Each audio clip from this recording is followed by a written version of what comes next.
Hey, what's going on? This is the Saturday Down South podcast. I am Connor O'Gara. Will, do you have a voice? Yeah, I'm feeling great. My parents got to go to sleep a little bit earlier, so I was keeping it down. My mom did stay up for the end of that one, but wasn't too much to cheer about in the second half, so I got to save my voice. You know what? That's a good point, actually. Yeah, the South Carolina one was probably the one you were the most hoarse for, which makes sense. It's like a thrilling kind of down to the wire type game. And this LSU A&M game, one of the most bizarre games I have ever seen. We're going to dig into all of the SEC games that took place on Saturday, of course, in Week 9. But obviously, we're starting with what happened at Kyle Field, and it was what happened at Kyle Field. To your point, great question. Well, let's figure it out together. Yeah. Let's figure this out. I feel like you're going to need some sort of a pick me up after LSU just collapsed. A&M, I'm struggling to find the words. A&M had like this unbelievable borderline out of body experience down the stretch after just a horrific start. So you need to pick me up. Is fair? Sure. Okay. Of the 108,852 fans who were in Kyle Field on Saturday night as part of the third largest crowd in A&M history, I wonder how many of them left when it was 17-7 LSU and they went home without checking any sort of social media or listening to anything on the radio. That number is greater than zero. It absolutely is. I'm not just talking about the Kyle Field like police, which there were some things going on, man. That Twitter account was popping on Saturday night. It's definitely greater than zero, but you couldn't have convinced Garrett Nussmeier of that, because more likely to him probably was that the capacity that he saw that stadium at on Saturday night doubled by the time that he threw that pick on third down in the middle of the third quarter. Yeah. The first one. The first one. Yeah. There we go. Okay. Yeah. And for Marcel Reed, probably by night's end, you could have convinced him that it wasn't just the 12th man. It was all 108,852 fans that were blocking for him and just putting LSU in a place that it definitely was not in for the first 38 minutes of that football game. One of the most drastic in-game swings I have ever seen watching football. Nuss throws the pick. Elko opts to pull a completely ineffective Connor Wigman, who looked like the Notre Dame version of Connor Wigman, who had to have his name butchered by Chris Fowler yet again. He had like a brief moment where he led a scoring drive, and I swear Chris Fowler changed it to Wigman. And then the second he started having 3 and outs again, he went back to Wegman. I don't know why he's doing this. A little bullying. That's my strategy. It was. It kind of was, but nonetheless, that's a bad drop from Kiri and Lacey today. It's a rough night.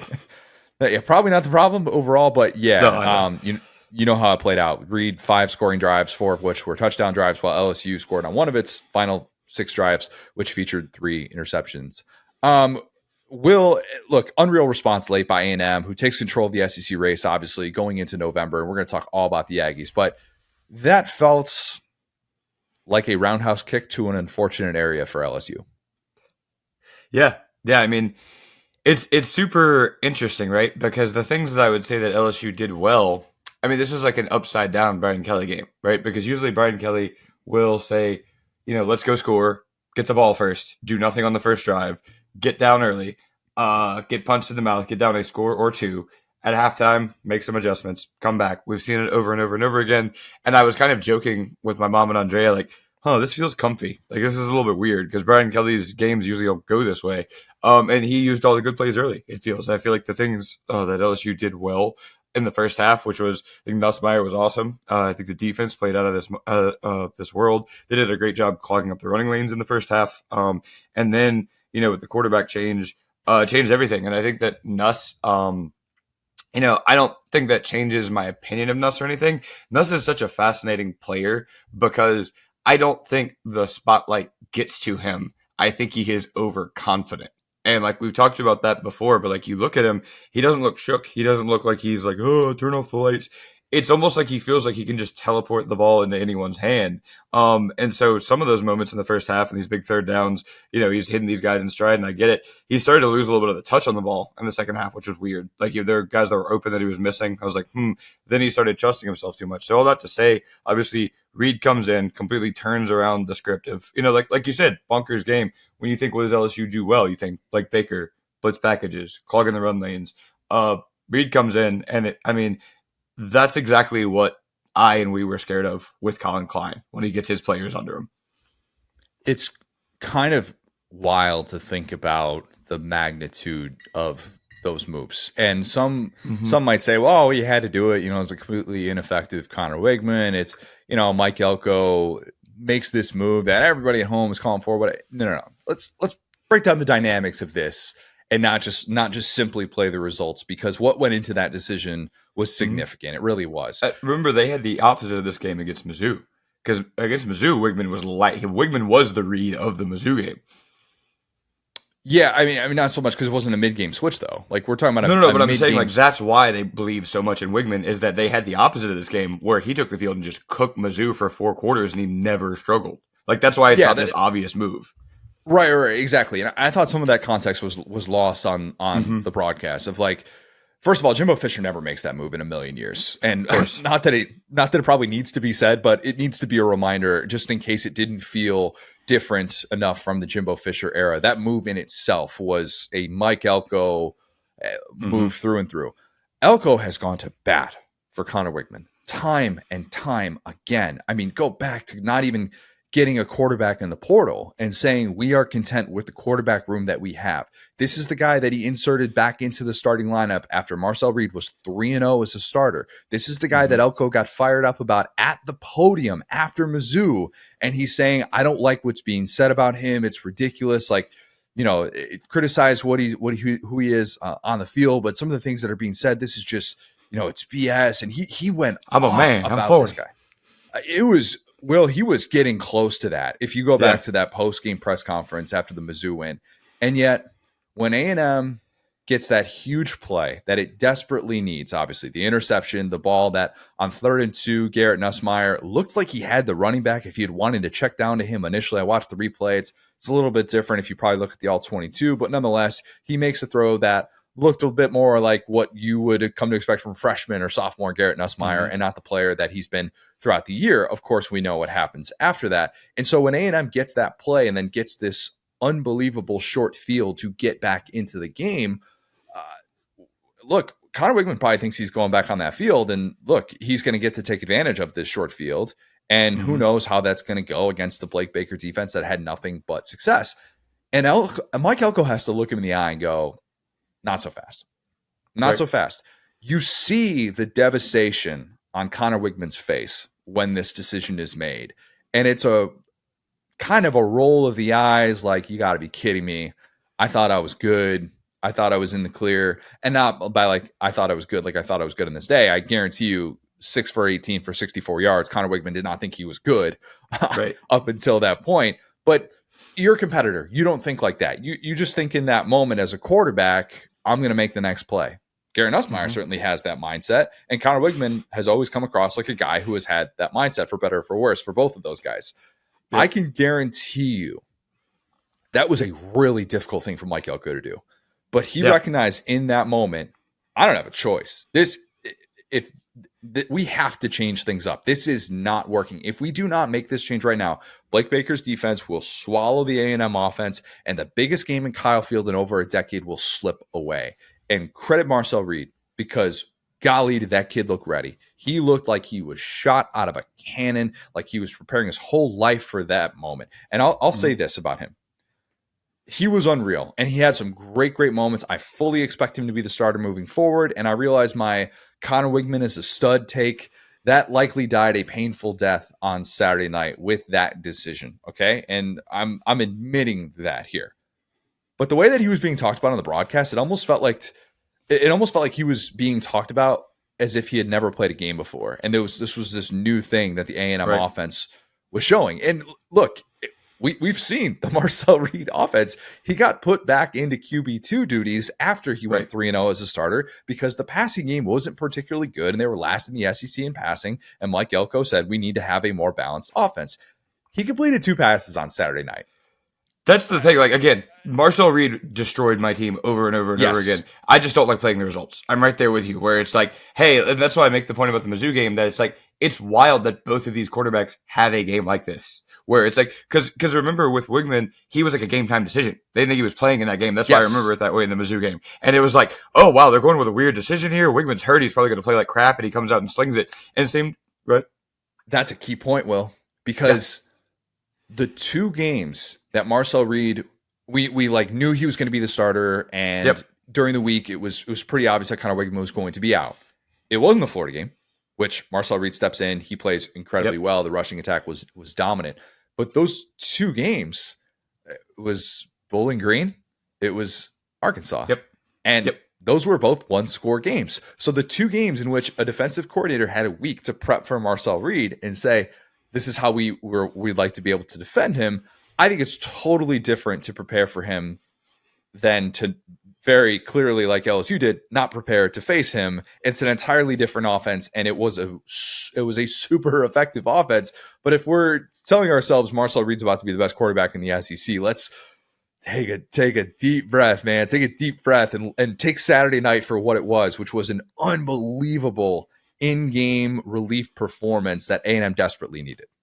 Yes, I'm 100% with you there. And to your point, it's the pass attempts thing, right? I'm sitting there. You can imagine me going, this guy hasn't even attempted to pass yet. Let's make him attempt to pass. He attempts the first pass. It's like that one-handed snag by the running back. I was like, all right, well, that was really lucky. That almost doesn't count. Let's make him try another pass. Second pass, like 60-yard dart. I'm like, 2 passes, 70 yards. This dude's not going to try another pass, is he? And it was like, that was it. All he had to do was hit that one. And so, yeah, I'm right there with you. Like, it's different to prepare for a guy for a week. But that being said, you know, this guy kicked Blake Baker off of the Broyles Award like Leonidas in 300.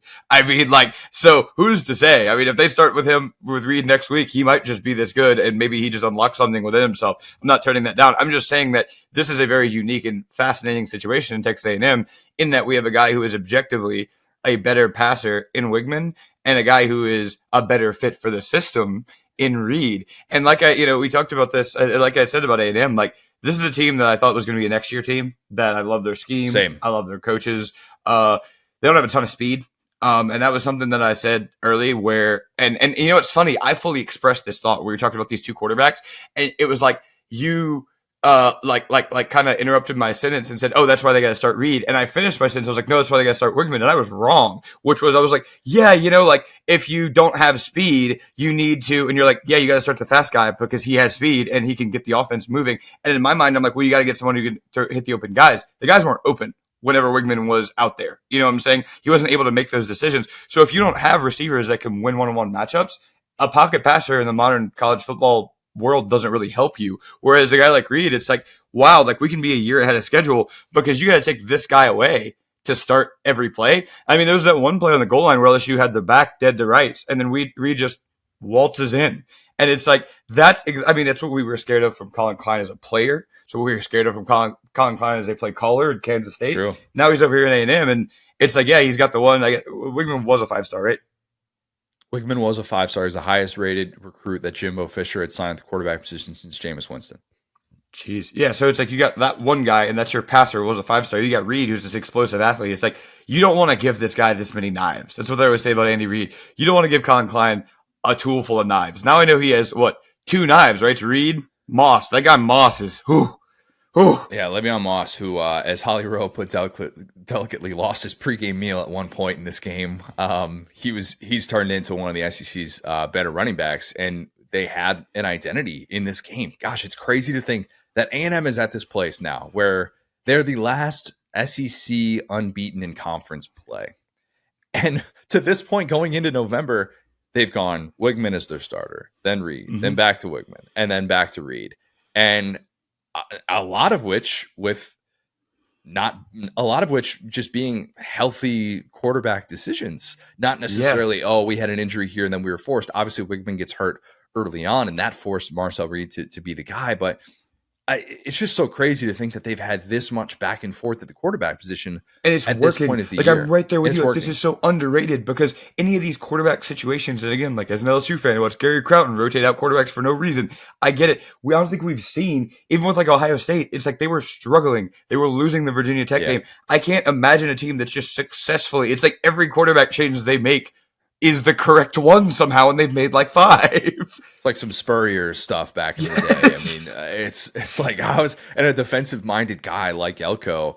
He's just played these cards perfectly, and Yep. you have to have that right sense in game. And A&M took advantage of that opportunity. And who knows what it's going to look like moving forward? I mean, is Marcel Reed going to be starting in an SEC championship game? I mean, goodness gracious, that now feels like the most likely scenario to happen this year. But yes, A&M is 5-0 in conference play for the first time since 1998, when it was in the Big 12, of course, which was the last time that the Aggies won a conference title. And you look at the remaining schedule now, and you're like, all right, well, at South Carolina, really difficult matchup with what they do up front, of course, with that defensive line, but still a matchup that I would expect them to be favored in at least. You're against New Mexico State without Diego Pavia and his cohorts. Big key there, yeah. Very, very big key. I think they're 2-5 on the year. I looked that up. A little bit different post Pavia. And then you're at Auburn, which we know about Auburn at Jordan Hare this year, so that doesn't necessarily feel like it once was to say that. And then, of course, the big one, the one that I could not wait for, is that game against Texas. And the rivalry renewed.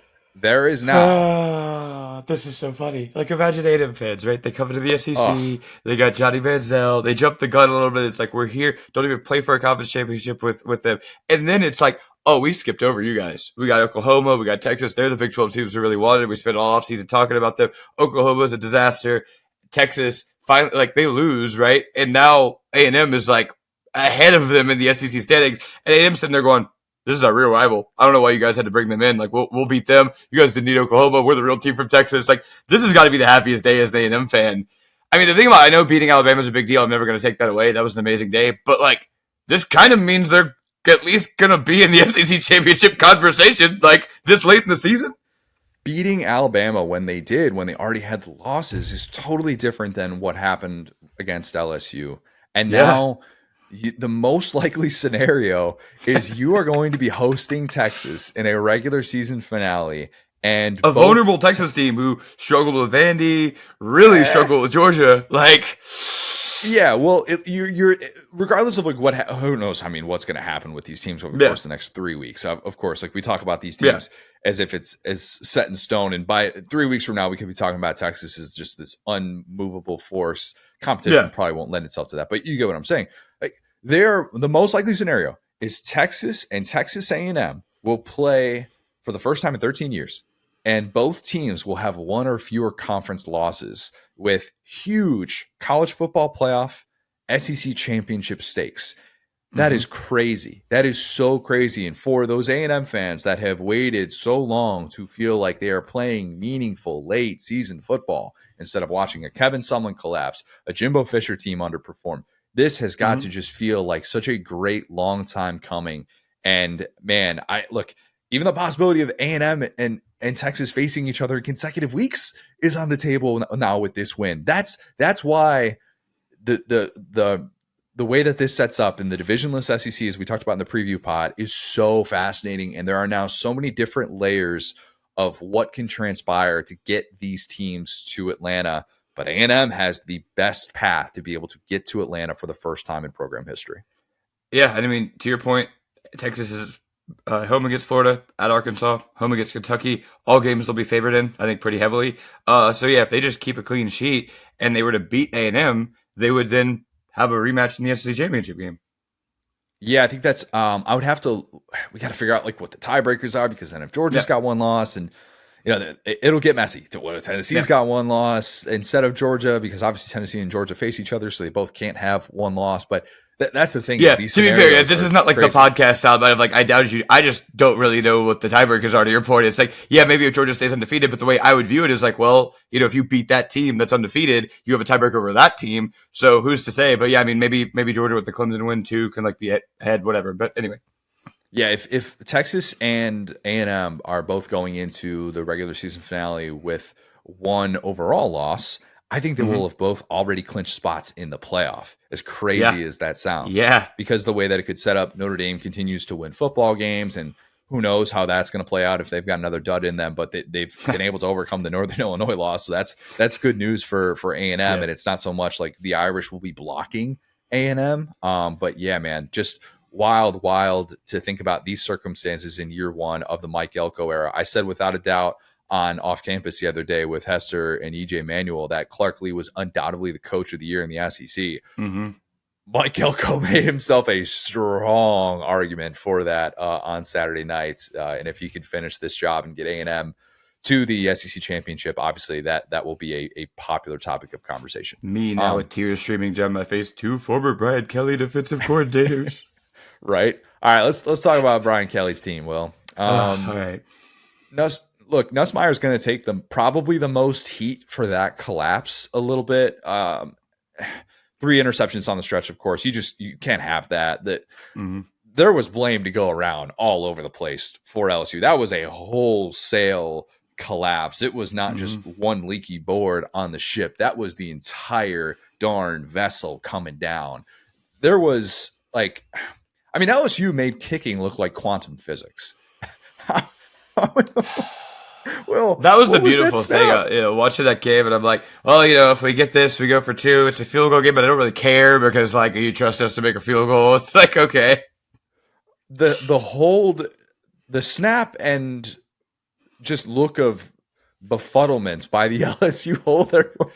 I'm glad we got the NIL now, because as the cameras get more advanced, this is starting to feel like, child abuse or something if these weren't professional athletes, because you get the 8K zoomed into the kid's face. He's looking nowhere. You hear the boy, and it's like, and then on the broadcast, they're like, he's got to have a better attitude than that. He's out there pouting instead of getting after the ball. I'm like, he's a kid, man. He's a holder. Like, I think he's probably going through it right now, we could say. Yeah, and who knows? Maybe if LSU is up by, if they're up by 20 instead of only up by 10 in that moment, then all of a sudden Mike Elko thinks, I can't put in a running quarterback to go and try and win this game. We still need the guy that gives us the best chance to be able to throw. So that's obviously LSU hurt itself, and it felt like could have been leading by even more instead of just leading by 10. But I wasn't sad until you said that. That's a really good point. Yeah. He wasn't even coming the game if we hit those field goals. You're right. I mean, that's a really good point, actually. Yeah. LSU also kind of reverted back to its USC down the stretch rushing attack. Will 0. Oh, I mean, this team can't run the football. I mean, that's the thing. Like, to your point, a lot of people are going to blame Nuss. I mean, Nuss had 50 pass attempts, and when the team finishes with 23 carries for 24 total yards. There's like some sack. Well, and they actually got to Nussmeier. They registered 2 total sacks, which is the first time that's happened in a long time. So, yeah, like I said, the 2 things LSU did well: second half defense, protect Nussmeier. Everything LSU did well, they turned upside down here. But I fully agree, and I'm just going to put a bow in that point, which is that, Nussmeier is going to look bad. The pick to the sideline, I believe that was the second one, was unacceptable. The third one, also unacceptable. Ghosts, yeah. I mean, it's like they were just getting worse. And I mean, I'm not, coping or making whatever, but it's like, hey, you got one guy in your offense that feels like he is at least confident in himself, and you can't run the football for whatever reason. That's a Joe Sloan problem. It just has to be. The offensive line's too good. I mean, the interior was getting torn up, especially towards the end, and we saw that on the goal line, like the tush push situation. But yeah, I mean, this team's got to learn how to run the football before they can be taken seriously, because Nussmeier can throw for. When you get a quarterback like Nussmeier, who has shown he has a little bit of the turnover trait, you can't get him to throw the ball 50 times in a college football game. There's I would want Jaden Daniels doing that, Yeah, if you're trying to find ways to close out these games, and LSU's 2 losses this year are games that they blew down the stretch, and it's hard not to look at that rushing attack. To have 0 rushing yards in the second half of this game was just something that you couldn't have in that spot when you needed to be bleeding clock down the stretch, and obviously they were bleeding, unable to do that. Yeah, they were bleeding all over the place. Yeah, man. Look, I'll say this about Nuss, just to kind of put a bow on that. I still think he's one of the best quarterbacks in the SEC. I'd still take him over, a lot of quarterbacks. I still think he's the best quarterback in the SEC, to be honest with you. Pavia probably above him, but Pavia also had a similar day, with the costly turnovers. Yeah. I don't know what you've seen. Give him Georgia's defense, he might win this game. Yeah, look, and I'm not trying to dismiss what he did down the stretch because he was Yeah. overwhelmed, and that was the first time that he was in a truly hostile atmosphere where he had to make plays down the stretch, and he struggled. And so that's context that's worth remembering, because the Arkansas game, they led by a ton of points. USC is a neutral site. So, Ole Miss is obviously a game that's at home, and Jackson Dart Jackson Dart that night looked like what Garrett Nussmeier looked like down the stretch, but albeit in a little bit of a different sense. But with Nuss, I think that you see now some of the flaws with him that we wondered, was he past this? Was he going to be able to overcome this? He actually should have had at least 4 picks. If you remember the long throw that he had to the sideline, I think it was to Mason Taylor, where it looked like a linebacker for LSU for A&M was in coverage.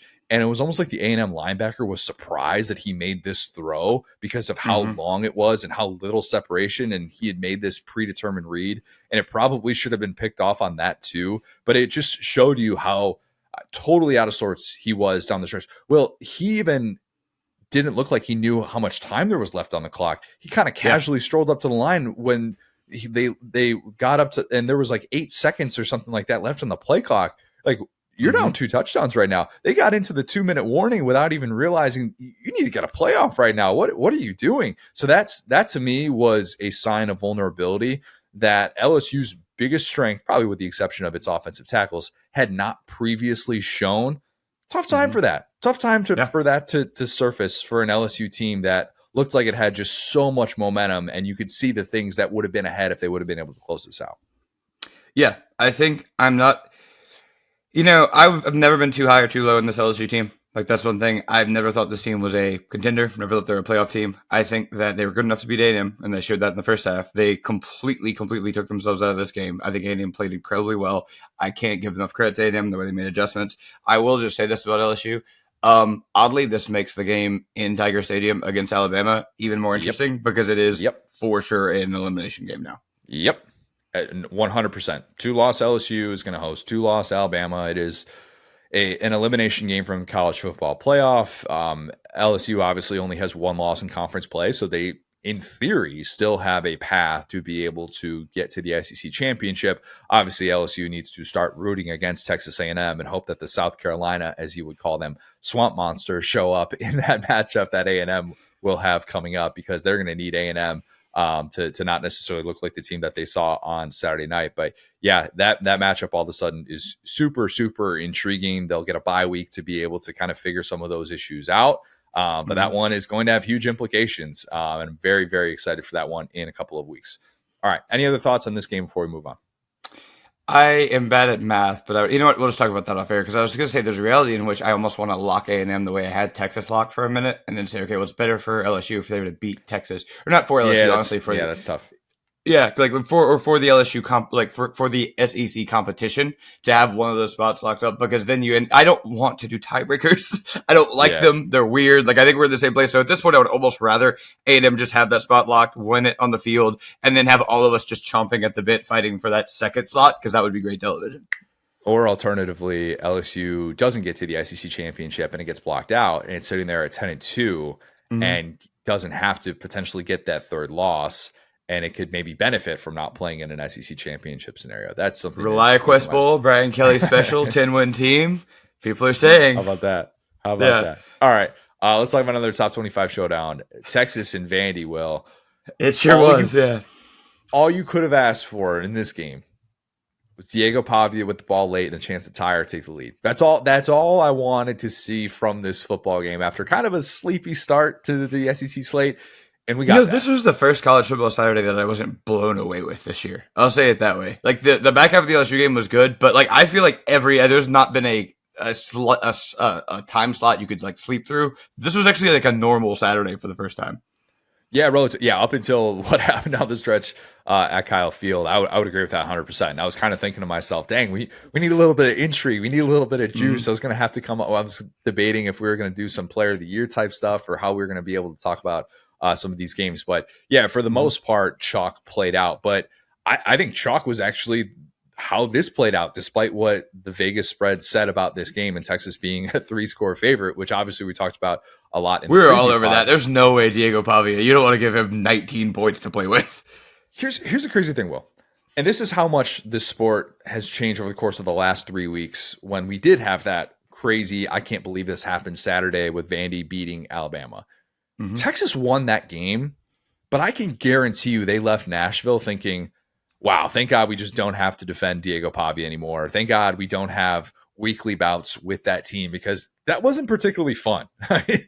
That was not fun for Texas. It was more fun for Texas to defend Carson Beck than to defend Diego Pavia. I stand by that. Mm-hmm. Texas showed a lot more we've got you figured out against Carson Beck than it did Diego Pavia. And to be fair, Texas did all right on Pavia. Like, he didn't have a touchdown drive longer than 38 yards until that final minute. And that final drive that he put together where he hit Stowers to be able to make it a 3-point game at the end was like, of course Pavia is going to do this. Of course that guy's just going to keep getting out there and keep playing like every play is his last. Vandy has an onside kick attempt to try and do the unthinkable, but couldn't dial up the South Carolina magic that they had against Bama. Isn't it crazy, though, just thinking about that? Like, when Vandy beat Bama, we thought it was the worst loss in human history. And 3 weeks later, Texas wins by 3. And I'm more inclined to talk about the positives than the negatives with Texas. Yeah. And I'll say real quick, like, we talked about, this is going to be the game that is Vandy like a Cinderella, or are they for real? I think this kind of, again, the final score, like, Vandy did kind of score at the end of the game, like it did, but it was a 19-point spread. Vandy belonged in this game for sure, and Texas did close them out. Texas had to legitimately close them out and play a 60-minute football game, and Vandy was, in my opinion, must be nice. What am I going to say? Must be nice. Wait, what am I going to say? Oh, no. Like I was saying, like, they had to close them out. And then you said they had to play a 60-minute football game. I was like, go ahead, make the joke. Go on. Yeah. No. Let's start with the negatives for Texas here, because that wasn't a clean game, and I don't want to pretend like Texas played perfect, and they were fortunate to only win by 3. 2 tip passes that Ewers threw. Vandy took advantage of that. Texas offensive line, it's just not a world beater, and they allowed 4 sacks to a group that hadn't been particularly good in that area with getting to the quarterback. We talked about how that had been kind of an Achilles heel of this Clark Lee defense, is that they really have not gotten after the quarterback in the way that you hoped that they would with him taking over the reins there. And Texas obviously committing 10 penalties for 108 yards. That's troubling. That's the negative. But again, the positive is surviving Diego Pavia. And I just don't think that in the year of our Lord 2024, we should take that for granted. We shouldn't, because there was a world in which that could have been nightmarish. Texas won that game thanks in large part to what they did on third down. I thought that was going to be the key going into this one. And against the number 6 third down offense in America, Texas was really good. Texas only allowed Vandy to convert 3 of 12 on third down, just a little bit different than Alabama allowing the 12 third down conversions against Vandy. Will, when you were through that opening the pick on the opening drive, and Pavia if you need a band with a mission to throw a pick on the opening drive, Quinn Ewers is your special agent. I didn't realize this. They showed on the broadcast. Texas leads FBS with 7 turnovers in the first quarter. Yeah, they do. What? That's such a weird. They got to get Sark to like rip his hat off and throw it on the ground. He starts the game, chill out. He's like, "Hey guys, what's the goose from?" He throws the pick. He's like, "All right, I'm back." Screaming at assistants. So many guys have the thing where they say, "Yeah, we can't get started with the game until like the offensive lineman pukes or something like that, until he kind of gets us going." It's like that's what Texas does. Texas essentially just has Quinn Ewers just puke on the field to start off the game, and then they kind of figure things out. It's really, really weird. But when that happens, and then Pavia has the 3rd and 8 where he turns the corner, and I'm thinking like 6 yards max this dude's about to get. This Texas defense, the way that they pursue, there's no way that they took like a really bad angle on this play, and they're probably going to settle for a field goal, and that's going to be kind of a win for the Texas defense.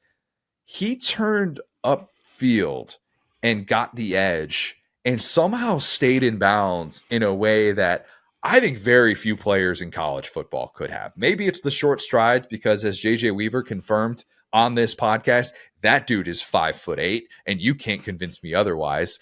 I don't know. Standard American height, as Chris Brady says. Yes, as I say, as a 5'8" guy, of course. But Right. look, I'm not getting the edge like Pavia did on that play and then reaching for the pylon. Texas defenders almost looked stunned. Like, how did this guy turn it upfield so quickly? And there was a receiver who was blocking a DB downfield who almost didn't even make an attempt on Pavia as he was reaching for the pylon, thinking surely this guy's already been out of bounds for 10 yards or something like that. Hmm. And it was just an unreal moment. You had to be thinking to yourself, is this happening again? Is Vandy about to do this? Because that's kind of what it would feel like if you drew up the script for this Diego Pavia simulation of life that we're all living in right now. But it turns out that was not the case. And thanks in large part because you were settled in. He had Yeah. 17 consecutive completions. And that was the last time that Texas trailed in this football game. So despite what the final score said, Texas in large part still was kind of able to keep Vandy at an arm's length, had to close them out, but still did enough to be able to make sure that this wasn't some, oh my God, you absolutely have to tune in right now. Texas is on the ropes. It had a very, very different game flow and script than the Alabama game. And I thought for viewers, it was especially important to have the response because you Hmm. had people after the Georgia game saying, Sark's going to he's going to go to Arch. He's going to put him in. First sign of weakness. And this isn't Arch's team yet. Even though Ewer struggled, he was allowed to work through those struggles in this game. And it was Hmm. really only kind of those tip passes that were kind of giving him some issues. And they don't really have a downfield passing attack, especially without Isaiah Bond, who was banged up and wasn't able to play in this one. But I don't know. I came away more impressed than not from Ewers with how he responded on the road, knowing how everybody's been talking about Vandy this year.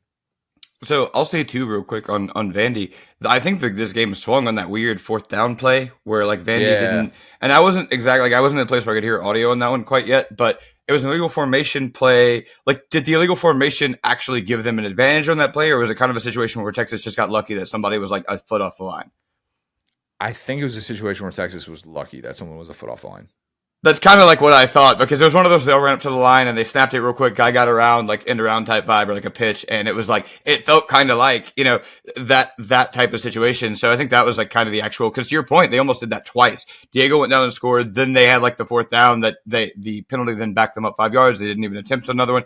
But yeah, I think this is just what Texas does. To your point about Ewers, which is like I don't know if I feel like Sark and Kirby Smart need to like talk because this feels like something that Kirby Smart would come up with to like get his guys struggling early and make everybody doubt him. But at the same time, the response over and over and over again has been so great, other than against Georgia. Okay, but it has been so great from viewers. So yeah, they got to find a way to get that out early. And I don't know if it's that he's trusting himself too much. We've talked about his arm strength on here or what it is, but it's like it becomes like he's like a different player after the first drive or the first quarter. I can't exactly pinpoint when and why he figures it out. Which is weird because you would think elite offensive mind like Sark, they probably just have the best opening script in the world, and he probably looks like he's untouchable to start these Right. games. And instead, that really hasn't been the case. And he's kind of struggled with some of these decisions and the accuracy, the arm angles that he likes to mess around with.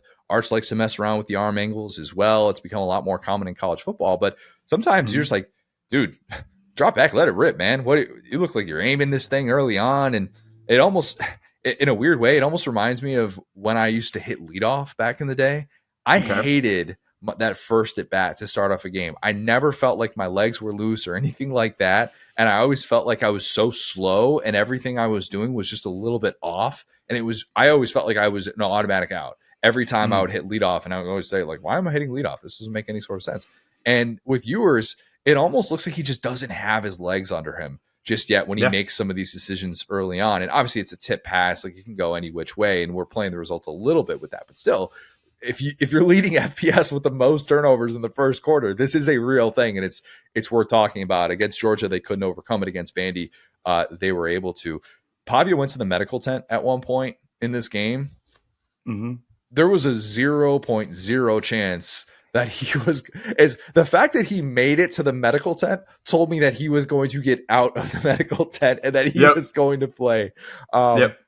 I love that. And I love, if you listen to him after the Kentucky game talking about how Jerry Kill inspires him with all of his illnesses and ailments and stuff that he's got going Yeah. on, like you're gonna have to take off his right arm to keep him out of a football game. I agree with that, Will. I love watching him so much, and I realize we're talking very highly of a guy that lost, but I'm convinced at this point that we're going to find out in January or something like that. Oh yeah, Diego Pavia played through a torn ACL.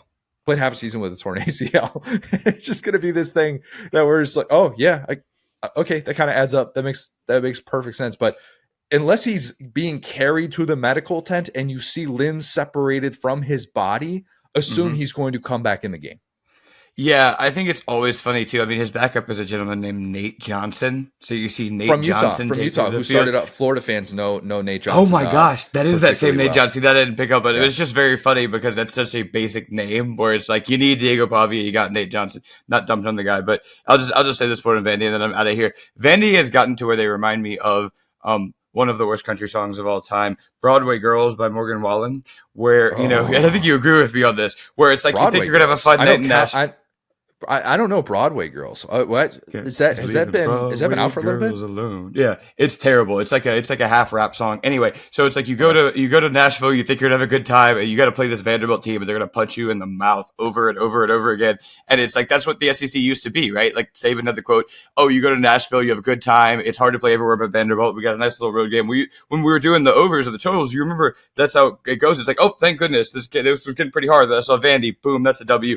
And it's like this is the thing that we want this team to be, where they can play 60 minutes with anybody. They're a nightmare of an out. They're going to make it dirty. They're going to make it grimy. They might, your team's going to be rattled up, and they're not going to be able to rest their starters. And that's what a lot of guys have been planning on when they think about their season. So, yeah, I think this is the deepest the SEC's ever been. It doesn't have much to do, honestly, with two teams being added because, yeah, Texas is good, but Oklahoma's honestly not. So, yeah, this has been awesome. And I think Vandy is a lot of the reason why this is such a fun SEC season. It's going to be fun to see his return at Jordan-Hare next week. Can't wait. I cannot wait. I'm sure Auburn fans can wait for that. Oh, yeah. Does Diego Pavia get booed at Jordan-Hare? You can't boo him. There's no way. You can't boo him. Yeah. Like his brothers will find you, and you're going to have to watch Diego Pavia ball out and play the game of his life. That's probably the more likely scenario. That's Does Diego have another year, or is this it for him? I believe this is it for Diego. This is it. Yeah, I started looking up a lot of different guys in the SEC, and I think I looked that up at one point. And I believe he's out of eligibility after this year. Could be wrong. Would never rule it out. Would never dismiss anything with Diego Pavia. That's what I've learned. Facts. I love that Clark Lee kind of came across as a guy who was not happy to lose. That sounds very basic, but he talked like someone who genuinely believed he was about to take down another top 5 team in his building. But they showed the stat on SEC Final that Vandy has lost 3 consecutive games as a ranked team. And in theory, that should be a relatively recent stat because you're like, okay, well, yeah, Vandy was in the top 25 with James Franklin. And the problem is that Vandy with James Franklin would get into the top 25 after they would beat up on teams down the stretch, and then they'd be in the top 25 after a bowl game. Vandy's last win as a ranked team is October 4th, 2008. 16 years since they have won a game as an AP top 25 team. And I don't want to assume anything of like, hey, how this is going to play out. And they're going to be stuck on that. But look, Vandy had a great month of October, an unreal month for that brand of football and for that university as a whole. This has been tremendous. The only thing that could have made it better is if they had gotten to host College Game Day. But think about this. This is a team that, again, has been waiting for that moment to win as a top 25 team and have everybody talking about them as more than just a good score, but like a good story, but a really, really good team. I bet that stung. It had to. I bet that stung a lot. And even though you were competitive, I truly think that there are Vandy people that are looking at this going, man, that feels like a little bit of a missed opportunity. And it's unfortunate that we weren't able to get some of those breaks down the stretch. But Will, can I ask this question? Sure. It's very, very intriguing as we talk about best quarterback in the SEC. By the way, Texas is going to, I think, keep winning games on the stretch. They get a bye week to be able to prepare for the DJ Lagway experience that'll be coming up after Florida faces Georgia. DJ Lagway, Marcel Reed, Diego Pavia. I give you one game. Who's your guy? Okay, Diego Pavia, DJ Lagway, Marcel Reed. I mean, for half, I'm taking Marcel Reed. I think for a whole game, I'm taking Diego Pavia, though. I think that's the answer. Whole game, Give me Pavia. All things equal. But yeah, the guy, in my opinion, just continues to rise and gain respect in the SEC. That's like a version of Bleep Mary Kill where it's like, okay, I would make a game plan for Lagway, I would start Pavia, and I would pull it Reed off the pitch. Dude, who in the world is going to be all SEC quarterback? Great question, Connor. Who in the world, man? I don't. Pavia would have my vote today. He'd be getting one of those two spots. Someone with the worst pick you've ever seen, because like that, and like we're very big on Pavia, but that there were some pretty bad turnovers by Pavia in this game too. Do want to say that, but like whoever the first and second team SEC quarterback, they are going to have 3 of the worst picks you've ever seen in your life. Probably. Also should get credit for having 2 touchdown passes against the Texas defense that had allowed 1 touchdown pass all year to this point. And the rushing cutting. Like he played well. Yeah. I'm just saying like it sucks when it is of your own design. You know what I'm saying? Like they really played well enough on offense other than the turnovers. Yeah. All right, let's talk about the third top 25 showdown that we had in the SEC. Mizzou and Alabama. Mm-hmm. Look, I'm just glad that Brady Cook played, and being doubtful means absolutely nothing. It really means nothing in college football. What are we doing with these availability reports? I guaranteed on the preview pod that he would play before the availability reports came out, and then Pete Thamel tweets out that he's doubtful, and I'm getting ready to get cold taked. I'm texting Will about this, like, gosh, why did I have to be so strong in the stance that he was going to play? But he played until he didn't. So I guess we get to be kind of right about that. But yeah, no hospital after he got hurt, just an MRI at Alabama. Bama had that taken care of. Like, buddy, you don't need to go to the local hospital. We'll get you taken care of. That makes me think more about Mizzou's issues and what they need to do to be able to upgrade that. But Drake is turning into like a Vince McMahon creation at this point, because he said his quarterback went to the hospital, and then he did the weird injury report stuff, and then quarterback's out. He said he went to the hospital. You can't make that up. Yes. And then there's that weird, first off, there's nothing weird about this. Let me just start there. Like the bobbled punt return where Drake is like mad that the kid was trying to get the ball, and he's trying to advance the ball. It's like, no, he's trying to not fumble. And then he goes to halftime, and the first he's like, I just think that was a bad call. And it's like, what are you supposed to do? And then he's talking crap to Alabama down 27 points, going, well, if I had my quarterback, you know what I'm saying, things would be different. It's like, Drake, buddy, you're not in the WWE. Can you please relax? Like, what are you doing? He's trying to push a lot of buttons here. Go back to the Theo Weiss Mizzou or Theo Weiss A&M thing in the blanket. Oh man, and all that stuff. Yeah, Drink he's desperately trying to push some buttons this year. Unfortunately for us, Brady Cook, who looked, it was very clearly not at 100%, and we talked about in the preview pod how there's probably going to be some of those instances where usually he's able to kind of turn the corner and get to a spot on third down and keep the chains moving. He just didn't have that in him, and he took a hard fall, and that was kind of all she wrote for him. And we were forced to watch Drew Pine. Man, I want that time back. I really do. Bama shut out Mizzou. First time Mizzou had been shut out in a game since Georgia 2019. It was like it was over when it was 6-0. It really did. Mizzou driving down the field with Drew Pine and stringing together scoring drives, so just was not going to happen. Bama's offense got going in the ground game in the second half, nearly 300. I think it was like 283 was the final number of sack-adjusted rushing yards, which good for that group. They kind of, Justice Haynes, Jam Miller, Jalen Milroe, like those guys needed to be able to have a game like that. But Malachi Moore picking off Drew Pine late in the first half was really what got Bama going. It was 6-0 to that point. Bama's offense looked like it was kind of stuck in neutral. Mizzou's defense eventually just kind of had the dam break, as most teams do, I imagine, when they realize that their offense can't do anything.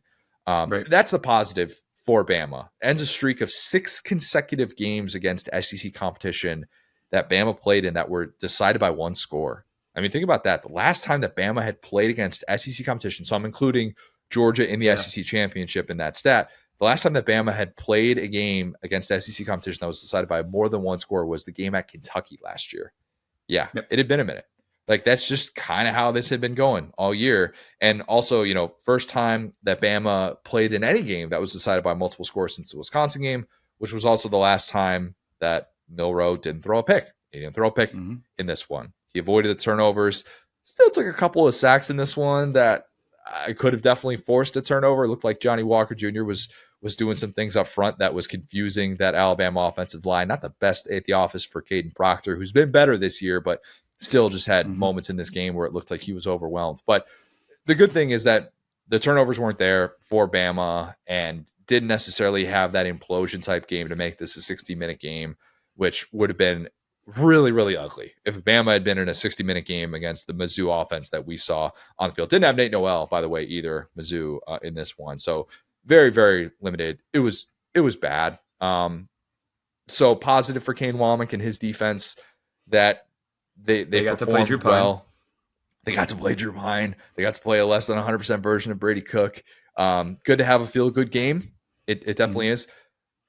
But, man, even if as I sit here and look at Bama's playoff hopes, I still look at those 85 penalty yards they had in this game. You're like, 85 penalty yards against that team? Troubling to see that trend continue. I'm not sure that they're going to be able to figure that out during the bye week, and all of a sudden they're just going to go into LSU and have their discipline issues figured out. I don't need to go back to the last time that they went to LSU and what happened there with certain discipline issues, but you get where I'm going. Mm-hmm. Do you want to? I feel like that's kind of it with Bama. I have some things I want to get to with Mizzou, but before we do that, did you have any other thoughts on Bama for this one?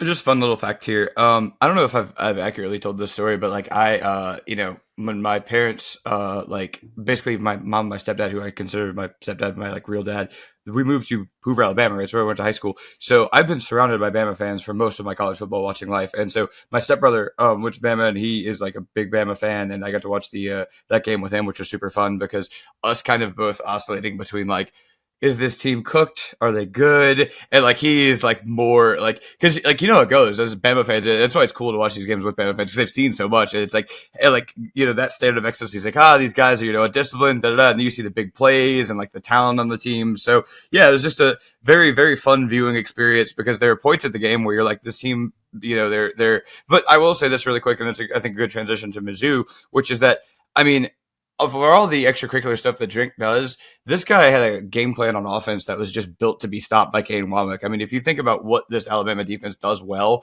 where it's kind of the front seven and it's kind of the sideline to sideline, like swarm defense, and the back end is usually where they get burnt. When Brady Cook was in the game, and I know he's not 100%, it's like they were doing the runs up the middle. They were like, everything was like trying to get to 3rd and 2.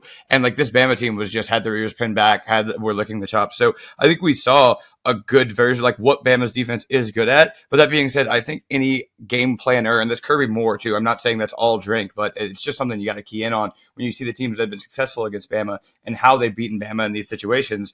I think that Mizzou just kind of served this one up to him to a degree. And it should give Bama a lot of confidence going forward because you got to see almost all parts of the defense play well, especially against Drew Pine.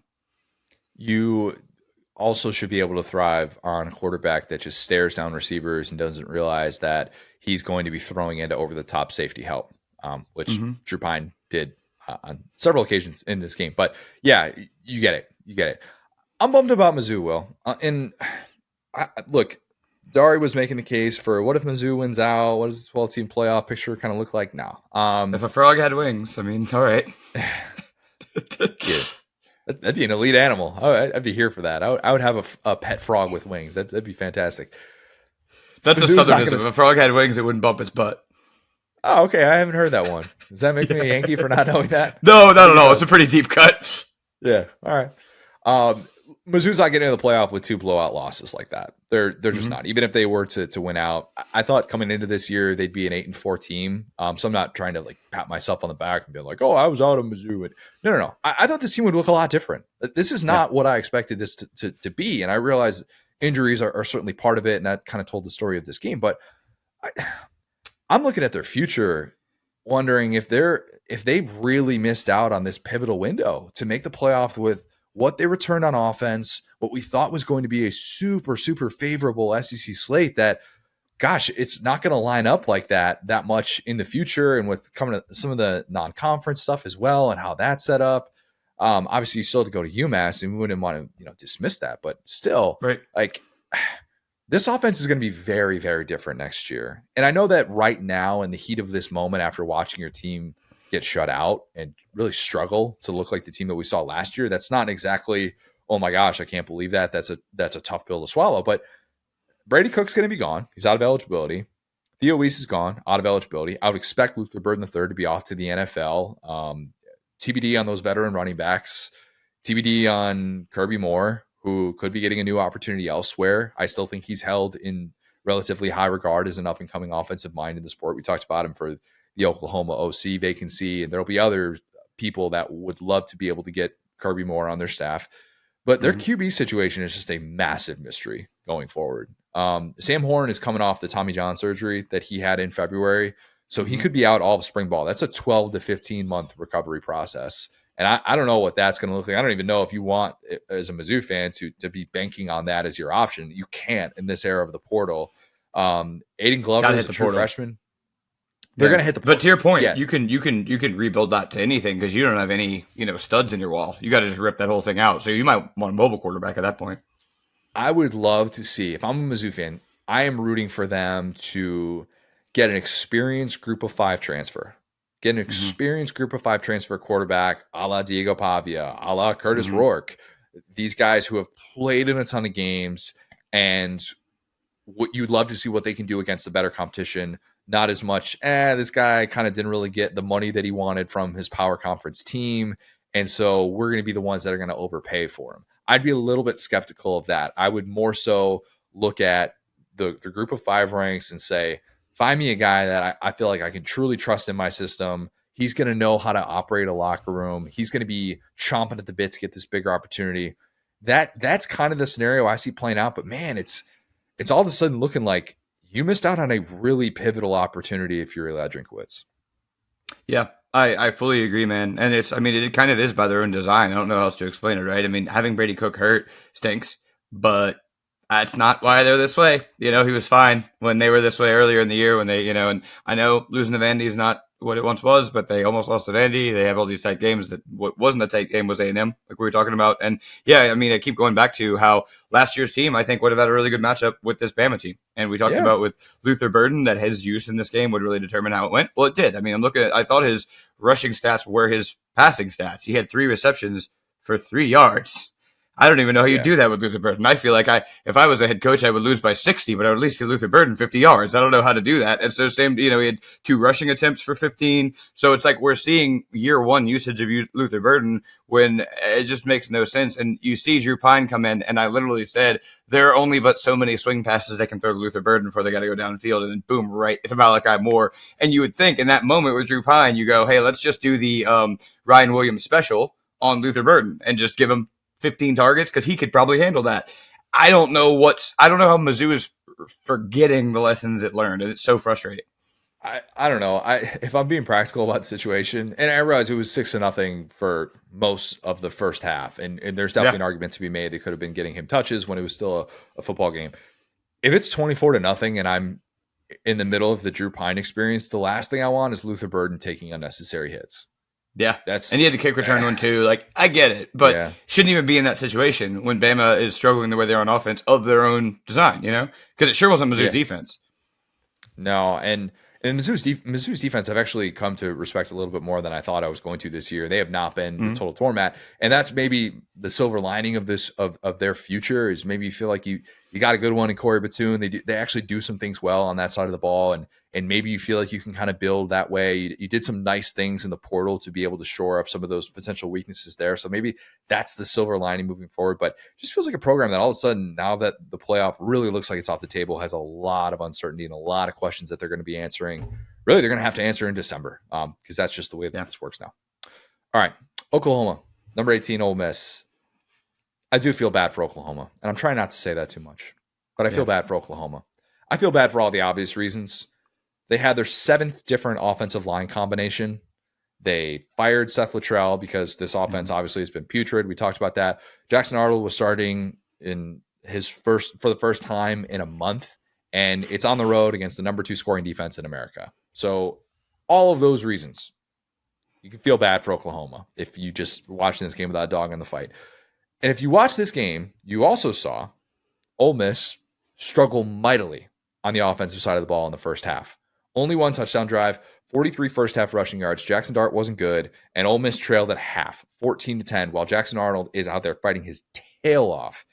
And on the broadcast, every time that Ole Miss punts, we heard about Trey Harris's absence. Now, I am guilty of talking about Trey Harris more than the average person in college If they're football. talking about Trey Harris too much for Connor, they're talking about Trey Harris too much, is what we're saying here, folks.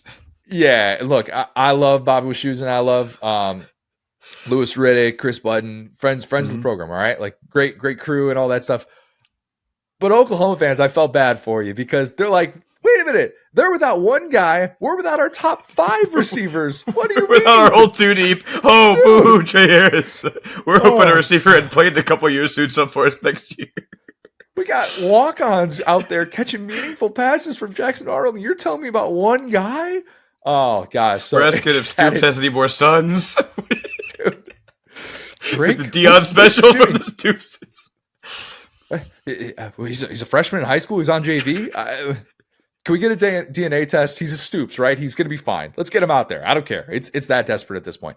It was tough for Oklahoma fans to watch that. I felt for you. I hear you. I hear your complaints in that, even as like probably the number one Trey Harris appreciator on this planet. But Ole Miss was much better in the second half of this one. That pass rush just totally overwhelmed Jackson Arnold. I saw that PFF had all of those sacks coming with just like 4-man pressures, and it wasn't necessarily blitzes or anything that they were sending. By day's end, I think it was 10 sacks taken and 15 TFLs it ended up being, which was goodness. Oh my gosh. Yeah. That Ole Miss defensive line, they absolutely eat. The good news for Ole Miss is that this wasn't the Kentucky game all over again, and there wasn't an LSU like collapse in store. And I mean what Ole Miss did at LSU, not what there LSU we go. Thank you. at Texas A&M. Sorry, I should clarify that.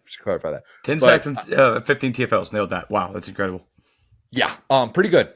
You're going to win games when you do that. And the opposing quarterback looks like he just doesn't have a chance whatsoever. The pass rush is very much special. And TBD on Walter Nolan with the injury that he suffered. He left this game. Obviously, any path to Ole Miss remaining playoff relevance down the stretch includes a healthy Walter Nolan, in my opinion. But I think at this point you could have a very clear takeaway watching Ole Miss.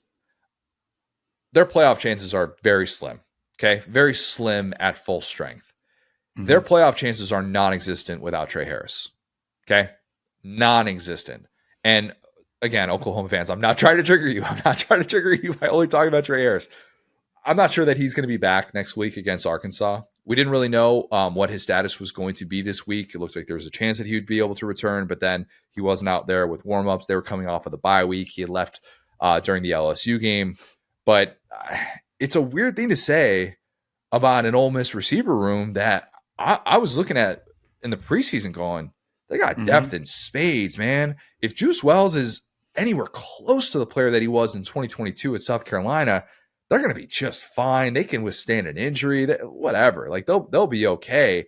But look, they don't have anybody else that scares people on offense if Trey Harris isn't Which is crazy to your point, because it was not just that. It was the rushing attack with like the 3 backs we like, and also Jackson Dart getting involved. Like Priest-Corin's still awesome. Like I going from like, these are 2 really good point about Oklahoma, because we talked about, seeing like a team that day one, the starters, like 3 weeks later, they're all gone. With Ole Miss, it's like everybody but Trey Harris is there. It just looks nothing like we thought it would. Like, people are healthy, but it's like you would think any of these guys, even like the Ulysses Bentley, who got them going against LSU, it's like, yeah, let's get him in there for a play. Let's get a quick tutty. Let's like get it going. And they just keep leaning on different guys, and everybody falls down. Yeah, it's strange. It really is. Like, if you did not have the preseason context of this team that I brought up ad nauseum, highest preseason ranking since the Tricky Dick Richard Nixon administration, you would not be talking about Ole Miss this way. You'd be like, they're still kind of figuring some things out. They got an injury here or there, but at least they're sitting there only with 2 losses, and I guess they have a chance to make the 12-team playoff. But man, Jackson Dart got off to a really slow start in this one, 3 for 8, had 3 incompletions the rest of the way. That's the good news. Your guy figured it out, and he wasn't a total shell of himself, but just the explosive plays weren't necessarily there. I've been expecting more out of Jordan Watkins this year. Haven't really seen it in the games that kind of matter, but if Ole Miss is not going to run the ball at an elite level, which they did not in this game at all, it just needs that guy on the back end. It needs that guy that can stretch the field, that can keep defensive backfields from creeping up. And without Trey Harris, they just simply do not have it. It's very, very evident. But Oklahoma, meanwhile, is about like 4 guys away from competing in the SEC. That's probably low. 4 guys just on the offensive side of the ball. They lack dudes all over the place with the injuries that they have had, but we know now that the Sooners will not have a winning record in SEC play in year 1. They are 1-4 in the SEC. The good news for Oklahoma is that this offensive line combination, it was bad down the stretch. Better not from a pass protection standpoint, but better in that they had 207 sack-adjusted rushing yards against an Ole Miss defense that was allowing the fewest rushing yards per game of any team in America. That's good. That's good, Oklahoma. This is Joe John Finley. All right.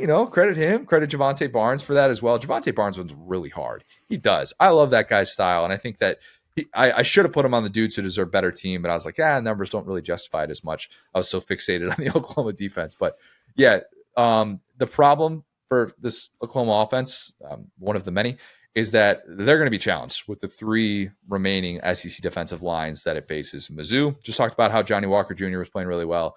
Alabama, which still has some dudes up front, and LSU, which can get after the quarterback, as we saw with Connor Wigman. So, I don't necessarily think that this game all of a sudden made you feel drastically different about either program. It shouldn't have.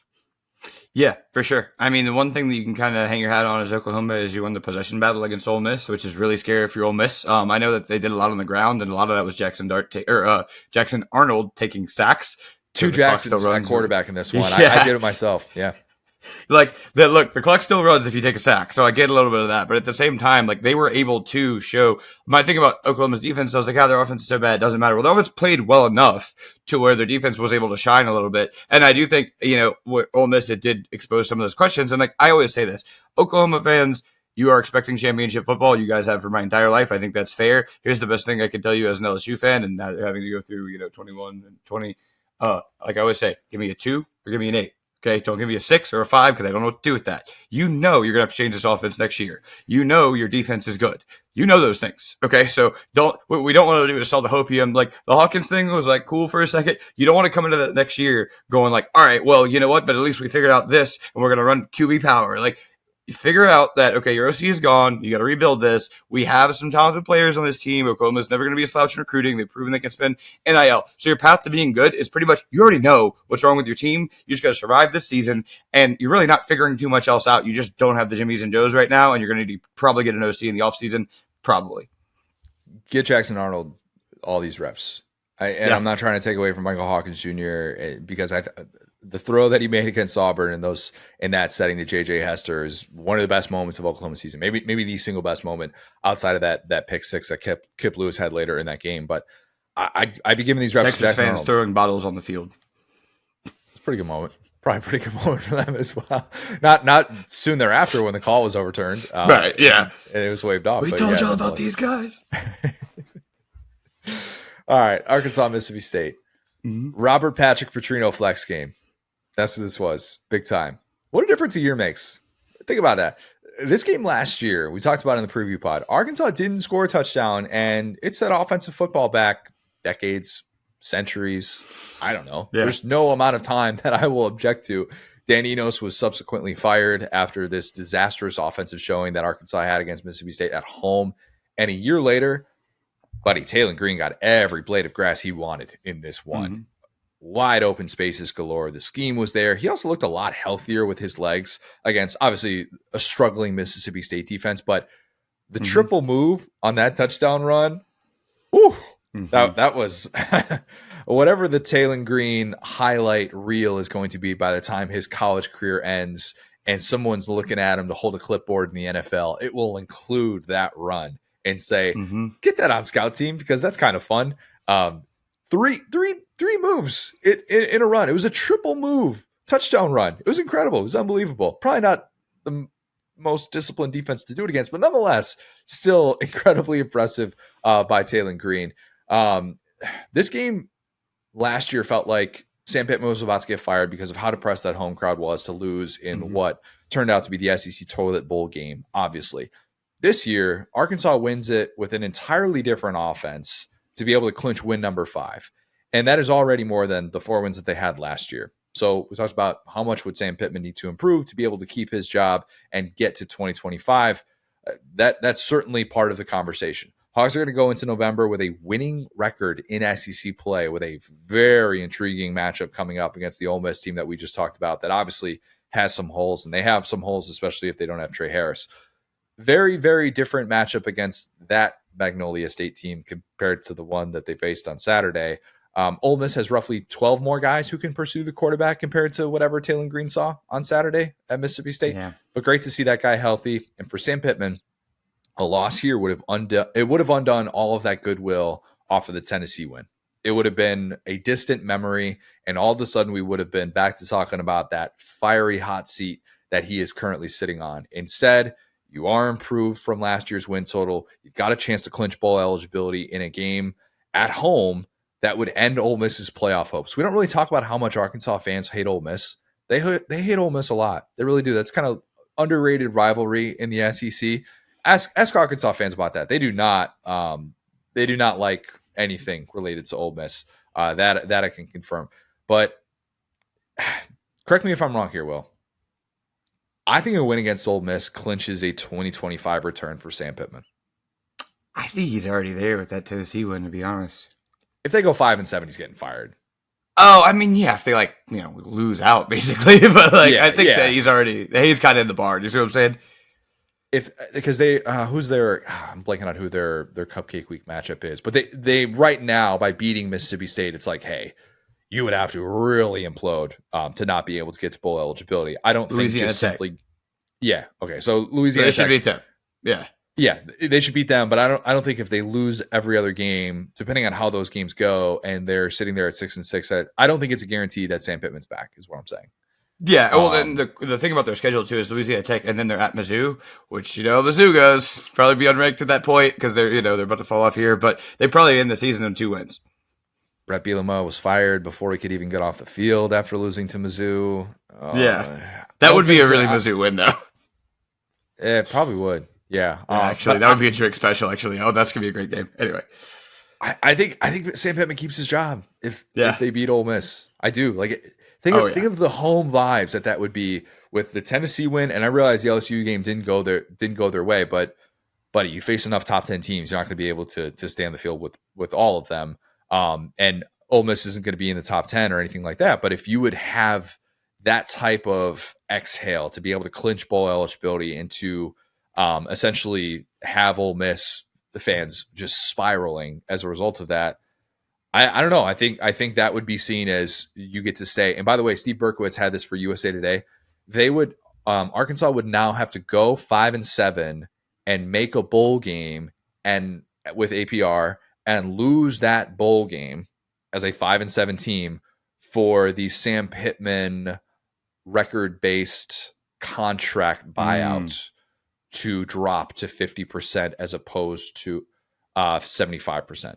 Right, he would be owed at least 75% if he's fired at the end of the year. If basically that scenario doesn't happen, that was a lot of negatives, and I probably just made that a lot more confusing than it needed to be. Apologies for that. Sam Pittman, if he's fired at the end of the season, just assume he's getting 75% of that buyout. It's a lot more manageable than it would have been. But yeah, I think he's an Ole Miss win away from getting to 2025. Yeah, and I think we always talk about it's not about the wins and losses, it's about how you win and lose the games. I think for them, you get. Gosh, a 1-score loss to Texas A&M, who looks like a wagon. Yeah, the LSU one, okay, cool. But the Oklahoma game as an 8-pointer feels weird because it was like an overtime. Like that definitely does not. That was a really close game, and they were ranked at the time. And you beat Tennessee, right? You smoked Mississippi State. Like you have these moments. You comfortably, I think, beat Auburn. Didn't exactly comfortably beat UAB, but the score looks like it. So point being, like they're not embarrassing. I think that this is such a good capsulation, Connor, starting off with last year's Mississippi State game and looking how embarrassed the fans were by the product Sam Pittman was putting on the field, and now you see what's great about this Arkansas team, and they have those coordinators, right? Bobby Petrino showed out, T. Will showed out. If you're Alabama, I try to go get T. Will now. I don't care how the season plays out. That guy rules. I love his chances against Ole Miss, so we'll get into that. But I don't think, here's the deal. I don't think there's a ton of teams left on the schedule that can embarrass you, given how Ole Miss has played, right? Like that feels like a closer game. Maybe it won't be. We felt the same way about South Carolina. I get it. But Texas, maybe they'll embarrass you. Maybe they're the one. But you're having a nice product on the field for the people of Arkansas to watch, and it's entertaining. And I think as a coach, that's really what you need to deliver when you're at a program like Arkansas. You're embracing the hog. Arkansas is a vibes team, It is a vibes program. It always has been. And you can tell me that they've had moments, obviously, where they've been really competitive and want to go back to Run DMC. Even that was a vibes team. It wasn't we're competing for a national championship and this is what it looks like. Arkansas has always been a vibes program. And I think what's so important for Sam Pittman in the last few years, and this is going to sound really basic, but in this era of the transfer portal and how emotional college kids can be, I think it's so important for a vibes program like Arkansas that this year they have not lost consecutive games yet. I think that's so big. I really do. Because I thought 2 years ago, that was an absolute killer for all of Pittman's goodwill that he had earned with his first 2 years at Arkansas. In 2021, you get the bowl game win against Penn State. And 2022, it's like, hey, we're going to be a legitimate top 25 team. We're going to be frisky, maybe get into a New Year's Six bowl. We feel really good. And they went nearly a month between victories in 2022. And they had guys checked out all over the place. It was bad. It was a locker room situation where you heard about the dysfunction and you're kind of like, man, this guy's transferring. Oh, they're going to lose Jalen Catalan. Like, what? Dang, like this is a mess. And last year was obviously even worse because when you go 2 months between victories in college football, that is an eternity. That is forever. So much of this sport, if you're not competing for a national championship, is vibes. It just is. Okay. And maybe I'm overusing that word, but do you guys celebrate together? Are fans still getting on their feet on third down? Is it fun to talk about your team week to week? Does it feel depressing? I think this Arkansas team is just kind of different than what these last two were. And they have just overall just better energy. And that is exactly what happens when you hire Robert Patrick Petrino to do that job. Yeah, no, I agree. I fully agree. I mean, actually, West Virginia's coach had a quote that he got torn up about the other day about that, where he was just like, hey, I'll ask our fans, like, did you have fun at the game? Like, I didn't hate the Neil Brown quote, Will. I didn't hate that quote. To be honest, again, that's one of those, I always say it, like with Kirby and Sam Pittman or whatever, it's like, what if a different guy said that? It's like, that's the key. Right now, if Sam Pittman said, hey, did you have fun at that game? People would love it. And so it's all contextual, right? So same deal. I think when you're a vibes coach like Sam Pittman, especially when you are not a former coordinator, who it's not like, oh, you're going to go watch the Lane Kiffin offense. It's like, you don't know what you're going to get whenever you get Sam Pittman. If you got all those road games in a row and you're just out there languishing in the heat and you're sweating, it's a rough product. But here, I mean, he went from having the two really strong coordinators that we talked about a couple of years ago, kind of that all falling off, and now he's got two really strong coordinators again. And I think that's the Sam Pittman vibe, is he's a humble guy who delegates, and he brings in fun talent, he brings in fun coordinators, and he lets them be fun. Lets them embrace the hog. That's what it's all about. They're embracing that hog. Taylor Green, another year of eligibility. Just saying. Run it back. Robert Patrick. I could take another year of this. I don't know if Arkansas fans, their hearts can take another year of it with some of the decisions that he makes, but the good is good. The good is really good. Really good.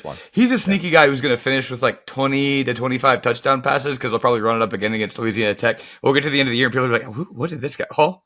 Because he had 5 in this game. 13 interceptions or something like that. Leads the SEC in that department. That number is actually a little bit lower than what you think, but some of the fumbles as well with him. They're obviously fumbles you're thinking of. Yeah, exactly. Yeah, funny fumbles. All right, Auburn, Kentucky. The Hugh Freeze flu game? I don't think it was the flu, but I don't know what the illness ultimately ended up being. They talked about food poisoning. He was dealing with it all week. Usually food poisoning is kind of 24 hours, so I don't know, but all we know is that Hugh Freeze flew to Lexington on Saturday because he had been dealing with some sort of illness and he didn't fly with the team. Flew private, no big deal. Maybe a season of watching his football team did that to him. I was gonna say, I feel it. I'd be ill as Towns Magoo action make you feel a little bit nauseated. Towns Magoo made him just keel over and just lose all of his lunch. 24 unanswered points for Auburn on Saturday, though, and win that game at Kentucky to be able to get on the board in SEC play. As it turns out, and this is going to stun you, good things happen when you give Jarquez Hunter the football. Some would say. Could have fooled me. 23 carries, 278 yards, 2 touchdowns. He had 1 carry in the first quarter. All part of the plan. Obviously, Hugh Freeze is like, look, guys, we've been terrible in the fourth quarter. I need to make sure that guy is still at 100 on his energy levels. We need to make sure that he's getting mustard packets at halftime, chugging pickle juice, no cramping whatsoever for Jarquez Hunter. Because if I have to turn to Peyton Thorne once again, you think I'm sick now. buddy, this is about to get real ugly. And they were able to do that. Didn't have to necessarily attempt to throw the ball down the stretch with Peyton Thorne. Thankfully, for the sake of Auburn fans, didn't have to attempt fire drill kicks down the stretch like they did at the end of the first half. They had 14 guys in the field, Will. 14. God, they love those. I mean, he is just the joker for his kicker, isn't he? I mean, it's just, I couldn't imagine this poor kicker. You know what? Alex McPherson's going to be in the running for Lad of the Week. He definitely will be, because that dude got to get out there. I think he weighs 125 pounds. He got to get out there. And I say that not because of the illness that he has unfortunately endured with the irritable bowel syndrome, but I think that guy had probably as good a weekend as anyone, just to be able to get out there with the fellas and get to kick some footballs and not have to watch Towns McGill attempt kicks. I'm sure that guy was riding high. I don't know how the plane ride was with him. I don't know how the plane ride was with Hugh Freeze, but Lord knows they got through it, and they got to win by any means necessary. If you had told Auburn this is what you're going to have to do to get an SEC win this year, they wouldn't have liked it, but they would have said, all right, this is what we got to sign up for. But yeah, the way that this played out, Auburn finally ran into an offense that couldn't take over in the fourth quarter. Kentucky's offense is bad. It's really bad. It's without their top two tailbacks, I don't care. Still really bad. I don't get why Kentucky was favored in this one. No idea. None whatsoever. Well, they were favored 3 times this year at home against the likes of South Carolina, Vandy, and Auburn. Why? Seems reasonable when you say them all together, but individually they were all disasters, weren't they? They lost all 4 of their SEC home games this year. Have not won a single game since beating Ole Miss and Oxford. Potential turn the corner game for them, beating the number 6 team in their building. And now all Mark Stoops has to do is go to Tennessee and face Josh Heupel, who he has never beat in their 3 matchups. Kentucky's going to miss a bowl game. That 4th game sure is Georgia, isn't it? I was like, man, they've looked horrible at home. Oh my gosh, the good game they had at home was against Georgia. Best home game. Yeah, most competitive home game was against Georgia, of course. Just that's crazy. Weird year. Yeah. Weird year. Kentucky hasn't missed a bowl game since 2015. This feels like the end for Stoops. I'm going to keep going on the record saying that. And I'm not saying that he gets fired. I'm not saying that this is as ugly as it could be. But I would not be surprised if there is some sort of mutual parting of ways. Cut you a check. We'll pay it all up front. Here's how this is going to go. I haven't looked into the buyout structure yet because I don't think Kentucky fires him. I don't think that's the most likely path. But I do think that they have reached a place that they need to change. They need new energy, because this energy was great for what it did. And it has run its course. And I think 12 years of being in Lexington, I think Mark Stoops did a fantastic job, and he's the best coach in the history of that program. I'd even put him ahead of Bear Bryant with some of the things that he knew to endure at the time that he had to endure. But feels like it's the beginning of the end. Just does. Yeah, I think what was the number 5 OCs in a row? Like 5 different years, 5 different OCs for Stoops? Yeah. New OC each of the last 5 seasons. And obviously, Liam Cohen had the yo-yo. But right. Yeah, new OC at the start of each of the last 5 seasons. You can't, I mean, that's already a little bit of snip, snap, right? I mean, to go in and be like, all right, guys, the 6th guy, that's the one that's going to do it. That number just feels a little bit unreachable. So, or I guess it's 4, but they've because they had the same OC. Eddie Graham was there going into 2020, and then that's when they started with the yearly changes. Yeah.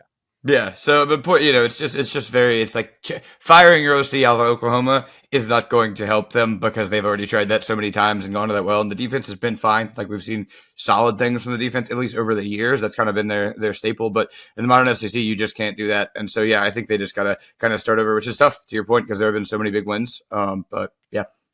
Auburn get into a bowl game with this remaining schedule here. They need to go 3-1 against this slate. Home against Diego Pavia, Vandy. Home against Louisiana Monroe. Home against A&M. At Alabama. They win in 3 of those games? No. Not great. Probably not great odds.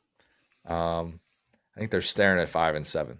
That is, and again, getting to 5-7 would include getting revenge on Diego Pavia or beating Texas A&M, who is sitting atop the SEC conference standings right now. Vandy's got to be favored in that game. I haven't looked at the lines yet. They're gonna have to be. Why would you ever favor Auburn in that game? That's actually I'm gonna funny. spoil a pick. I'm taking Vandy as to win that game. I'm taking Vandy to win that game. Yeah. Sorry. All right. One last question for you, and then we'll call it a pod. These are the SEC teams who still have playoff life if they win out. In theory, agree or disagree with any of these, and I'm gonna exclude Mizzou for the reasons that I already mentioned. Just with the blowout losses, the remaining schedule and stuff. Alabama, Georgia, LSU, Ole Miss, Tennessee, Texas A&M. If they win out. Yeah. Yes, which would include other teams losing. Yes. Yeah, right. Because obviously, like if Tennessee, well, I mean, if Tennessee ends up getting to 10-2, but it's a really close game against Georgia or something like that, I mean, then there is a world in which Georgia could beat Tennessee and both Georgia and Tennessee could get in. So there's stuff like that that's all over the place. But I think we're setting up for a max of 4 SEC teams in the playoff, and maybe the most likely is 3. It might be too early to say that. Might be too early. But that's kind of the direction I feel like this thing is going in. Yeah, I'm right there with you. I mean, there's a ton. I mean, unfortunately, I'm starting probably to come around on this bigger playoff because I'm seeing so many teams have hope alive. And on the other end, we talked about teams that are still fighting for a bowl, where they're going to be playing these teams that are fighting for the playoff. And so it's like those used to be teams that were fighting for a Magnolia Bowl versus a Citrus Bowl. Now it's like, wait, no, we need to win this game. We might actually make a playoff and be able to recruit on that and do all this. And then on the other side, you got like Auburn, and they're like, brother, we need to make a bowl game to keep our coach. Yeah, seriously. That's going to be very interesting to follow down the stretch here. Is who is playing like a team that is desperate and truly believes that they have playoff life, who actually cares about getting to a bowl game and fighting for their coach. We're going to play the results on this because that's how that works. But those will be the November storylines that we'll be following very closely. But yeah, last weekend of October, it is officially in the books. Nothing but real quick on that. I just want to follow back up because you're so right. So teams like Mississippi State's still a fun team. They're still playing for a lot. Don't think they're going to obviously make a bowl. Kentucky feels a little bit dead in the water. I think Oklahoma unfortunately feels a little bit dead in the water. Mississippi State's already eliminated from a bowl, aren't they? Because they're 1-7. Yeah, but that's the thing is they're in this weird situation where it feels like they're still trying to win every game. Like they haven't given up because it's first year head coach and everything. So but they're dead for terms of like anything of their goals, but they're still going to make it a tough out. But like I said, Kentucky's cooked. Oklahoma's unfortunately cooked. I think South Carolina's still playing hard. So at this point in the season, starting November, that's like a career low in SEC teams that are just like hopeless, right? Yeah, it could be. Gosh, that's it's hard to say that. But then if we never ask that question because we don't want to talk about it because there are so many teams that are usually there. You know what I'm saying? There are going to be some very uncomfortable transfer announcements coming up with the teams that have that stuff off the table on. Yeah. Like, and respected players in this conference that are just like, nope, I'm not going to get hurt. I want to get top dollar when I hit the open market in a few weeks, and fans are going to hate it. It's not going to be pretty. Or there'll be the silent opt-outs. I know we talked about like the speculation about the Oklahoma receivers, how many of those guys are silently holding on to a year of eligibility, and then they're going to hit the portal at season's end or something like that. But gosh, I hope there's not too many of those because those are not fun. Those are not fun to have to discuss. But yes, an intriguing month in the SEC remains. Just as we predicted in the beginning of the season, Texas A&M is your SEC leader going into November. What a year, man. What a year. All right. If you haven't, leave us a 5-star review. Subscribe to our YouTube channel where you can watch every single episode of the Saturday Down South podcast. Follow us on Twitter at the SDS Pod, at Set Down South, at CJ Guerrero, at Go Sword. Thanks, guys. Talk soon.